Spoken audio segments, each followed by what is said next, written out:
आकाश को सऊदी अरब में बना लिया गया बंधक। तो ये है आकाश भाई जो आप देख रहे हैं यहाँ पे। सऊदी अरब में जाकर कमाना हर किसी का सपना होता है। ठीक, आज मैं आप सबको एक ऐसी घटना बताने वाला हूँ जो कि एक हमारे भाई हैं, यूपी से बिलोंग करते हैं। आपको उनका नाम आकाश है। वो सऊदी अरब पहली बार गए। आपको बता दूँ उनको भेजने के पीछे किनका हाथ था।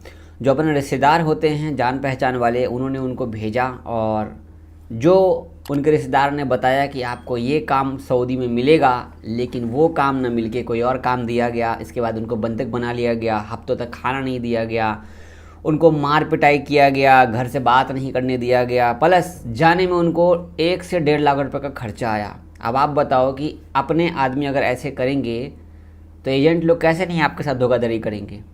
अभी जो आपको मैं पूरी स्टोरी सुनाने वाला हूँ, ऑफिशियली ये आकाश भाई इंडिया आ चुके हैं और आपको बताता हूँ कि किस एजेंट से गए थे, कहाँ से गए थे, कैसे काम कराए, क्या हुआ इनके साथ, कौन सा काम वहाँ पे ये करने के लिए गए थे और इनको कौन सा काम दिया गया करने के लिए। पूरी स्टोरी आपको बताता हूँ पूरा ऑफिशियली न्यूज़ के साथ में। आपको नहीं पता कि आप सामने वाले पे कितना भरोसा कर रहे हैं, लेकिन सामने वाला आपके साथ धोखा कर दे।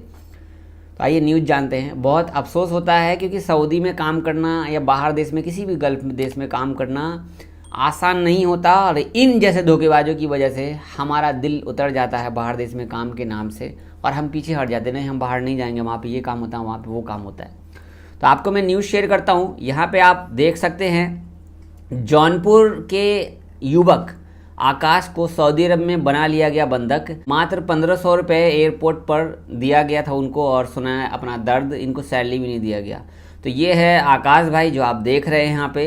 सऊदी अरब में जाकर कमाना हर किसी का सपना होता है। ठीक है, जितना अच्छा सोचते हैं कि लोग बाहर देश में अच्छी नौकरी मिलेगी, अच्छा काम मिल जाएगा, अपना लाइफ सेट हो जाएगा, घर बना लेंगे, बहन का शादी कर लेंगे, भाई का शादी कर लेंगे, अच्छे से रहेंगे, लेकिन ऐसा बहुत कम ही देखने को मिलता है। जो नौकरी का वादा किया जाता है वो नौकरी नहीं दे करके इस तरह प्रवासी जो है, जो भाई है, वहाँ जाके फंस जाते हैं। उनका पासपोर्ट, वीज़ा सब कुछ छीन लिया जाता है और उनको वहाँ गुट गुट कर रहना पड़ता है। ठीक है, अगर आप मदद की अपील भी करना चाहे तो आपसे मोबाइल छीन लिया, सारा चीज़ छीन लिया, तो आप किससे अपील मांगोगे, किससे अपील करोगे, किससे मदद मांगोगे। बड़ी कंपनी में नौकरी दिलाने के नाम पर इनके साथ परिचितों ने सऊदी अरब भेजा था। इनको बड़ी कंपनी के नाम पे धोखा दिया गया था। ठीक है, इसके बाद यहाँ पे और है, देखिए, मगर उनके साथ जो सुलूक हुआ वो मैं नहीं बताऊंगा कि मेरे साथ क्या क्या हुआ है। आकाश ने खुद अपने मुंह से एयरपोर्ट पर बताया कि बंधक बनाकर उन पर बेइंतहा जुल्म ढाया गया, हफ्तों भूखे पेट सोना पड़ा। उन्होंने बताया कि जाते समय वहाँ किसी बड़ी कंपनी में अच्छा काम दिलाने का बताया गया था, लेकिन वहाँ जाने के बाद मुझे ईंट बनाने, ताबुक, जैसे घर का ईंट होता है ना, उसी तरीके से ताबुक होता है, ताबुक बनाने के लिए वो काम दिया गया। तो इन्होंने वो काम मना कर दिया, मैं ये काम नहीं करूँगा, मैं किसी और काम में आया तो मैं ये काम क्यों करूँगा। ठीक है, तो यहाँ पर ये काम को छोड़ दिए। तो आकाश भाई वाराणसी एयरपोर्ट पे आए और अपने घर चले गए। अब मैं आपको बताती हूँ किसके थ्रू गए थे और कैसे गए थे। वहीं काम करने के दौरान उत्तर प्रदेश के कुशीनगर और मऊ के निवासी इखलाक आलम और असगर से उनकी मुलाकात हुई। ये भाई सऊदी में थे तो इन दो भाई से मुलाकात हुई। उन्होंने सारी बात सुनी। इन्होंने उन दोनों भाइयों ने इनका वीडियो बनाया, मदद की गुहार लगाई, इनका मदद पहुंचा और ये घर आ गए। अगर ये दोनों भाई नहीं मिलते, कुशीनगर के और मऊ के भाई थे इखलाक आलम और असगर भाई, दोनों ने इनकी हेल्प की।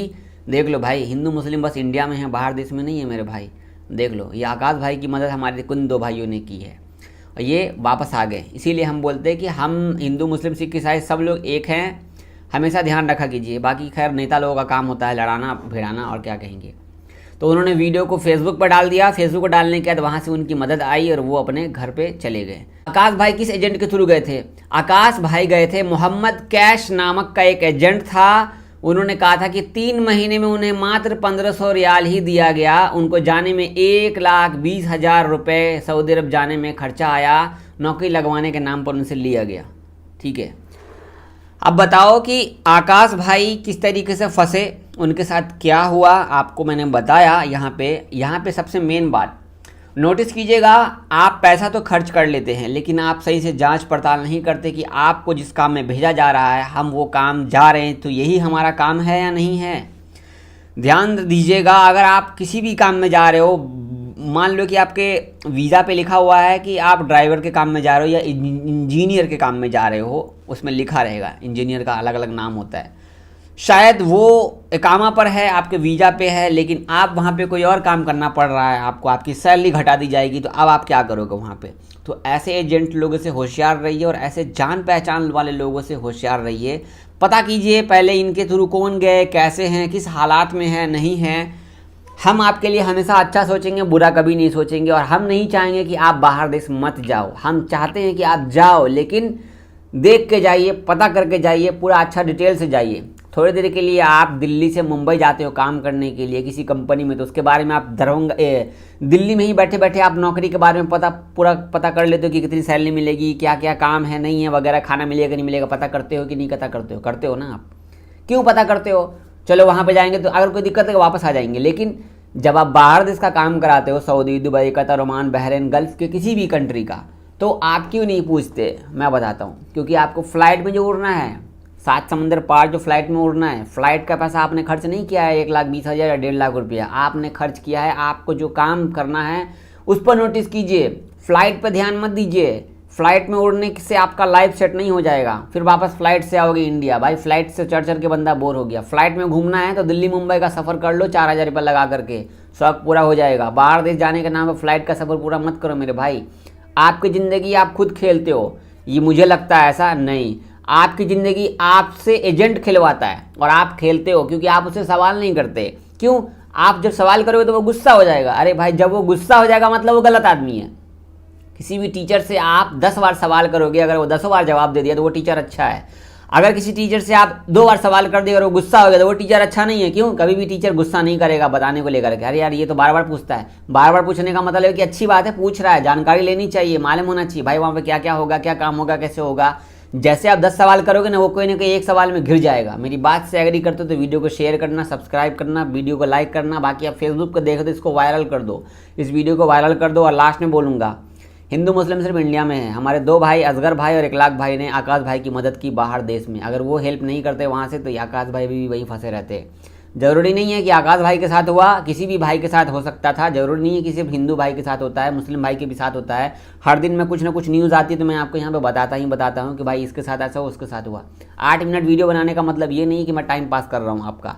8 मिनट का वीडियो बनाने का मतलब ये है कि आपको कुछ सिखाऊँ, आपको कुछ बताऊँ। जब तक आप 8 मिनट अपना कीमती टाइम दे रहे हो वीडियो में, जब तक आप कुछ सीखे नहीं तो क्या फ़ायदा इसी वीडियो बनाने का। शेयर कीजिएगा, सब्सक्राइब कीजिएगा। अल्लाह हाफिज़।